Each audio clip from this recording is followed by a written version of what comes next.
The war in Israel is said to be a fight over land, and specifically for Palestinians to take their land back and be relieved of Israel occupying Palestinian territory. But others are saying that that's not true at all. With so many conflicting narratives and facts, what is the truth? Today, we're going to talk about the facts that no one seems to want to talk about. Let's get into it. Today, I'm joined by Robert Spencer, the author of the book, The Palestinian Delusion, The Catastrophic History of Middle East Peace Process. And today we're going to go ahead and get his thoughts on an opposing position put forth by the commentator Marc Lamont Hill. Now, with so many opposing views going on over the last few days, it's hard to know what we should believe when it comes to the alleged facts surrounding who's the rightful owner of the land in Palestine. Now, Robert, you have your position, of course, but before this interview started, I told you that I want for us to try to be as objective as possible and to just give the facts. So let's go ahead and watch this video by Marc Hill together, and we'll get your input along the way. Okay. As we discuss the events that have taken place in Israel and in Gaza over this past weekend, we have to be able to do several things at once. For me, that starts with sending sincere sympathy and condolences to all of the innocent men, women, and children who were killed in the violence that took place in Israel and Palestine over the past weekend. Targeting civilians is a violation of international law. It's a violation of religious law. It is a violation of basic human decency. It must be condemned without excuse. It must be condemned without reservation. Full stop. But we cannot begin or end our analysis with what happened this past weekend. Long before Hamas ever sent a rocket, or even before Hamas was formed, Palestinians have lived under Israeli occupation. Israel control of Gaza, which continues even after the departure of Israeli citizens in 2005, has transformed Gaza into an open-air prison. The conditions in Gaza are literally unlivable and have only gotten worse in recent days. The people of Gaza have consistently lived under military siege, daily violence, and collective punishment. The broader Palestinian community has lived under oppressive military occupation, which has subjected them to dehumanizing conditions within an apartheid state. Hey, what are your thoughts on that? There's so many inaccuracies in that. I hope we have time to cover them all. But the first thing is occupation. Gaza is not occupied. It's not occupied physically. There were Israelis there, but they all left in 2005, and the whole idea of their leaving was to bring about peace by ending any occupation. And so there has been no Israeli presence there since 2005. Now, Marc Lamont Hill says, nonetheless, even after they left, they have been oppressing the Palestinians, and it's an open-air prison. Now, why is it difficult for Palestinians to pass from Gaza into Israel? Because many of them, when they get into Israel, have started killing people. Now, unfortunately, when you don't know who's going to kill people and who isn't, you have to have checkpoints and search the people who are trying to come in. That is what the open-air prison is all about, that he's talking about. It's also interesting to note that Egypt has a border with Gaza, and Egypt just closed it. Is Egypt an apartheid state that hates Muslims? Egypt is just concerned about its national security. And Egypt knows, as well as Israel knows, that Gaza is full of jihadis. And they don't want them in Egypt any more than they want them in Israel. And so the fact that the border is closed does not make it an open-air prison. It makes it a recognition of the reality of jihad activity in Gaza. Also, from a legal standpoint, occupied territory suggests that somebody else owns the land. Who owns Gaza? Now, if you ask Marc Lamont Hill, I imagine that he would say the Palestinians. It ought to be a Palestinian state, and the West Bank as well. Now, and actually, since he got fired from CNN for saying from the river to the sea, Palestine would be free, he probably thinks that all of Israel is occupied territory. But there was never a Palestinian state. There was never a Palestinian kingdom, republic, empire, anything you want to name. There was never a political entity that was Palestine. And then people sometimes have said, when I say this, wait a minute, in the 1939 World Book Encyclopedia, there's a flag of Palestine. Yeah, but it's a Star of David. And that's 9 years before the founding of the State of Israel. Palestine was the name of a region. It was the name given to Judea, which means land of the Jews, by the Romans in 134 AD when they expelled the Jews from the area. Many of the Jews didn't leave, and there has always been a Jewish presence in the land. But the last owner of the land was the Ottoman Empire. The Ottoman Empire fell shortly after World War I. Before it fell, just as it was falling, the Ottoman Empire actually ceded legal authority over that land, Gaza and the rest of Israel and the Holy Land, the whole thing, the West Bank, the whole thing, to the League of Nations, which was the precursor to the United Nations. The League of Nations gave it to Britain as part of what was called the Mandate for Palestine. The Mandate for Palestine was a specific directive to the British to create a Jewish national home in this land. What was the land that was set aside for the Jewish national home? All of what is today Jordan and all of what is today Israel and the West Bank and Gaza. The British immediately gave the whole eastern part to the Arabs, and that's Jordan. But they set aside the rest for the Jewish national home. So what does that mean? Israel is the Jewish national home. The only country in the world that actually has a legal claim to the land of Gaza is Israel. Now, Egypt occupied Gaza from 1948 to 1967, and that's another interesting thing. You didn't hear a word about occupation then, and that's because this is really a religious conflict, and it's all about hating Jews and all about not wanting to recognize Jewish authority over Muslims, because the Muslims, as Hassan al-Banna, the founder of the Muslim Brotherhood, said, Islam must dominate and not be dominated. And so they didn't mind when Egypt was occupying, and nobody talked about occupied territory, even though that was an actual occupation. Nobody minded, and nobody talked about Palestinian rights. The Palestinians, as a matter of fact, are not mentioned in the history of the world until the 1960s. There were no Palestinians. When Israel declared its independence in 1948, they were the Arabs of the local area. The Palestinian nationality was created in the 1960s as a rhetorical weapon against Israel. And it's worked very well. But the fact is, the non-anger of Egypt while Gaza was under its occupation for 19 years is an indication that this is really all about Islam and the Jews. And the Egypt being Muslim, there was no problem about occupation while Egypt was in Gaza. Okay, interesting take. Okay, let's hear what he says next. Even when the world isn't watching, especially when the world isn't watching, Palestinian villages are bombed, homes are demolished or taken, journalists are killed, protesters are executed. Under these conditions of ethnic cleansing, international law, human nature, and just basic common sense all suggest that resistance is both reasonable and necessary. Now, that said, violent resistance has never been the first step. Palestinians have always made efforts toward nonviolent solutions. Every Palestinian attempt, though, at nonviolent resistance, from peaceful protests to BDS to literature festivals, they've all been met with criminalization, violence, or public smearing campaigns. Even when Hamas hasn't recognized Israel, and that's true, other groups like the PLO and Fatah have absolutely done so. And still, Israel has refused to engage in reasonable, good faith negotiations. And more recently, they have refused to negotiate with Palestinians at all. This makes me wonder if Marc Lamont Hill has any knowledge of the history of the last 100 years.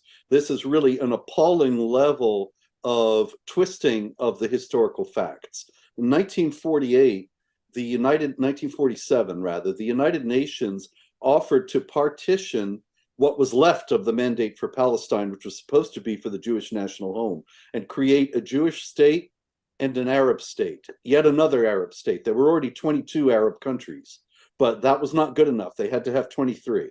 And yet they rejected that.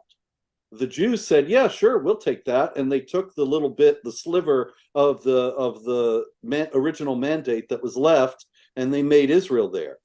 The Arabs rejected a Palestinian state in 1948. Then in 1967, the offer was made again after the Six-Day War. In the 70s, at the Camp David Accords.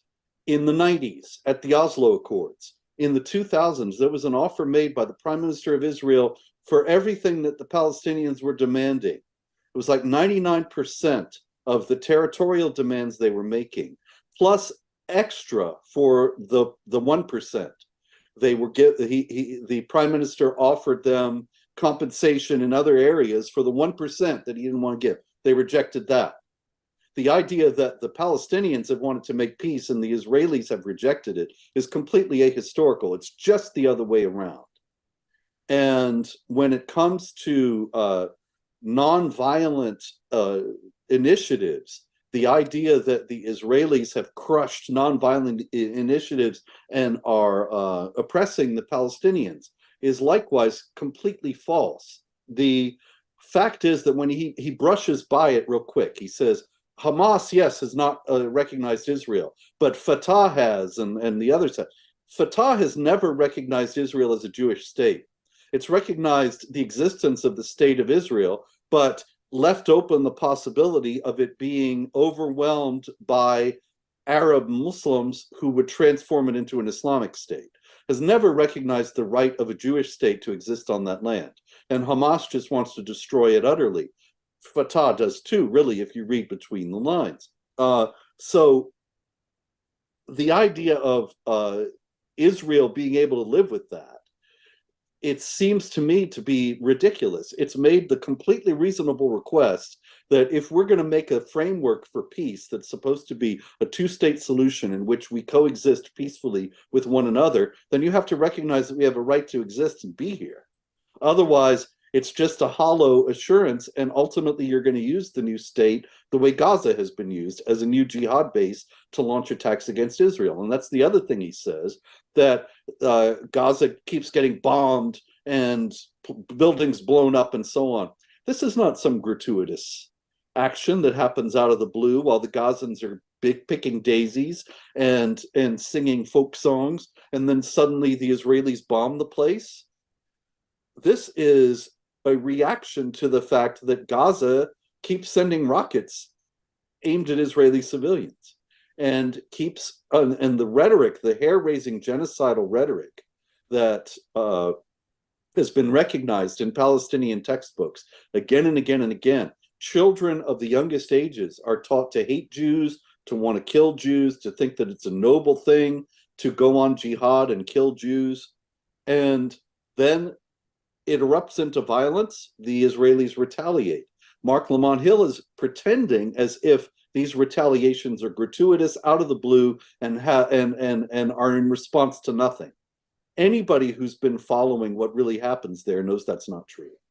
Now, to push back a little bit, I would say that it does appear to seem that Israel is not necessarily innocent all the time as well. In the sense of this is, when I look at this situation, I realize that there's a lot of tension going on. So like when a drastic a catastrophic attack of some sort happens, then the other side will respond with another attack. And then hostility between each side continues to grow as the conflict, kind of continues to ensue. And so with that, I mean, if we kind of look at what's going on right now, so there's no doubt Hamas has committed, obviously some war crimes. But would you say that Israel's response in bombing Gaza and the marketplace and, apartment buildings and that sort of thing, if that is true, would that also be considered a war crime as well? No, it isn't, John, and I'll tell you why. The Palestinians, actually, even the UN, which is deeply anti-Israel, has recognized that Hamas uses civilian areas to mount attacks. And then it's deliberately trying to exploit any retaliatory fire for propaganda purposes. So it puts the rocket launcher in a schoolyard, shoots the rockets into Israel, then Israel zeroes in on the rocket launcher and bombs it. And then the Palestinians go to the international press and say, look, they bombed our school. Right. And the press reports it uncritically. All the time, if you look at the coverage of the establishment media, you see Israel kills 5 Palestinians. And it doesn't tell you until paragraph 32 that those guys were jihadis who were firing guns at Israeli civilians or something. And it's presented as if it were this out of the blue gratuitous attack. So it's no wonder Marc Lamont Hill would think this is what's going on in Israel. This is how it's reported. but the reporting is consistently inaccurate. The Palestinians also have a very sophisticated propaganda machine.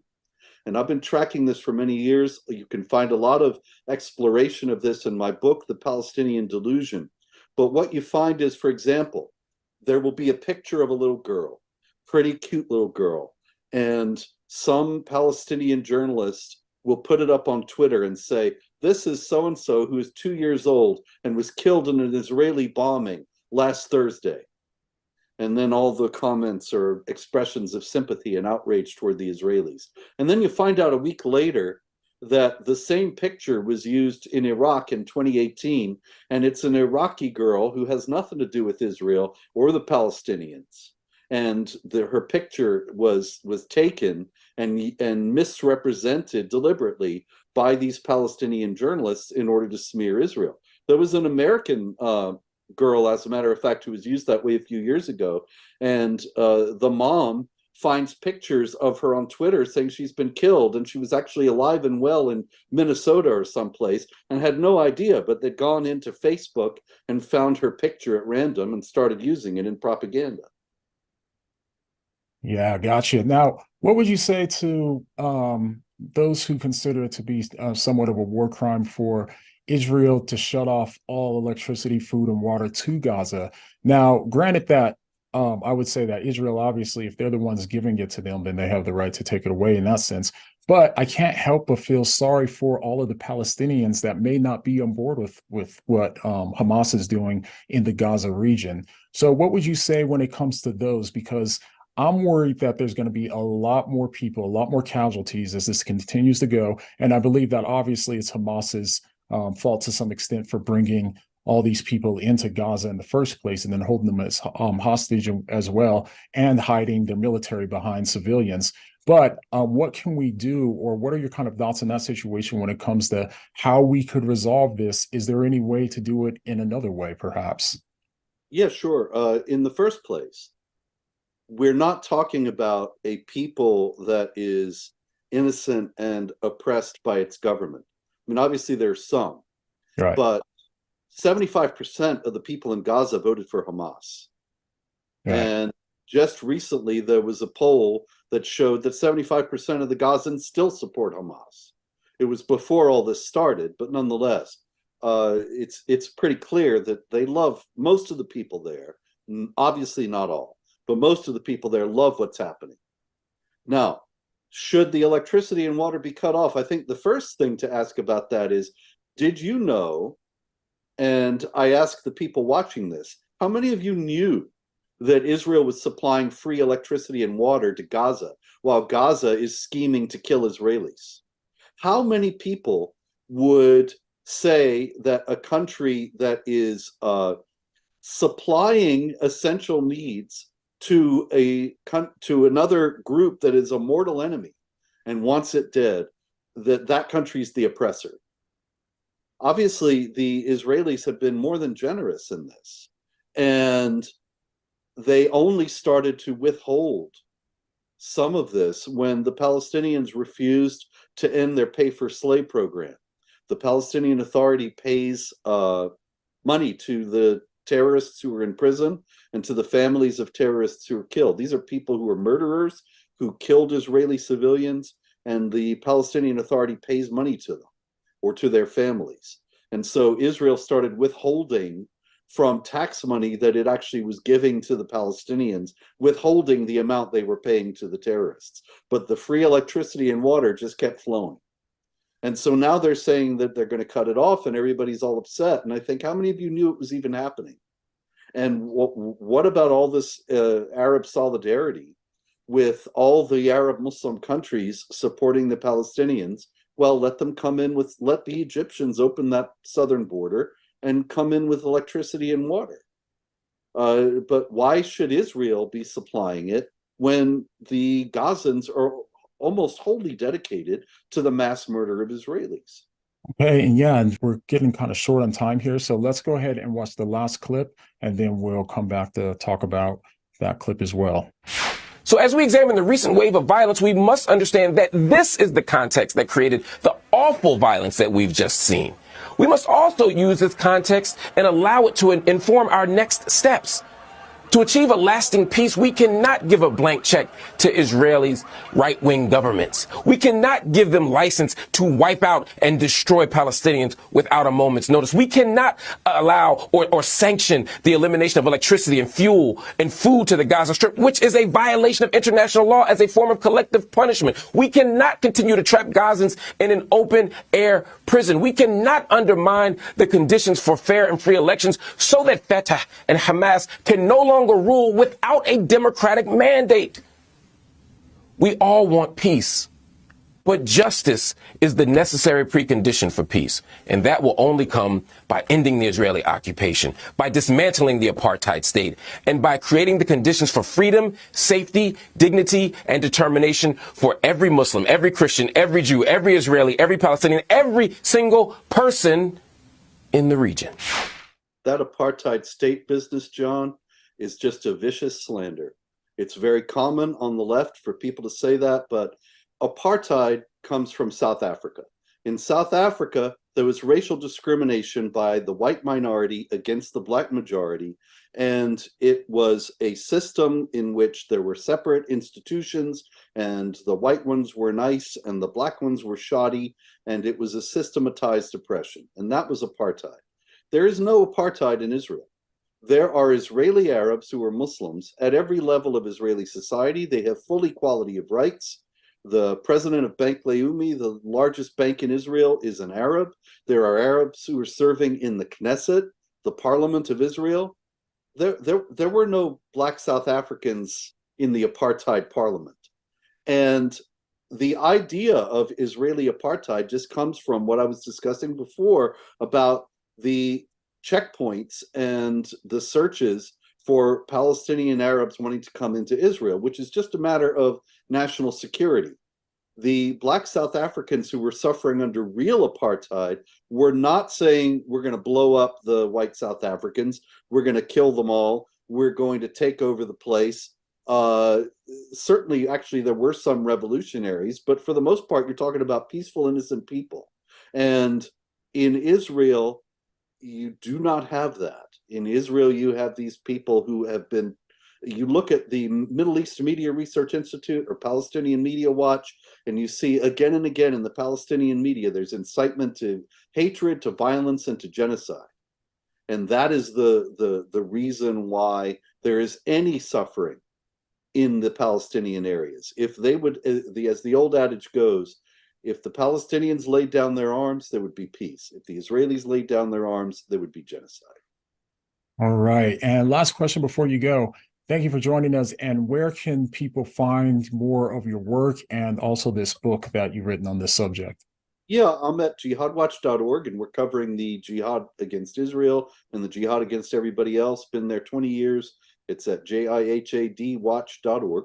And David Wood and I do a video every Wednesday night, or most Wednesday nights, This Week in Jihad, where we summarize some of the main events of the week. I've written 27 books, mostly on this aspects of the jihad, including The Palestinian Delusion, The Catastrophic History of the Middle East Peace Process. You can find those at Amazon, Barnes & Noble, any self-respecting bookstore. All right, Robert, good to see you again, man, and we'll talk soon. Now, if you're interested in following this story, make sure you subscribe because we'll be covering it with more special guests as the story continues to develop. In the meantime, check out this playlist with the other videos that we've done talking about the Israel and Palestine conflict, and I'll see you soon.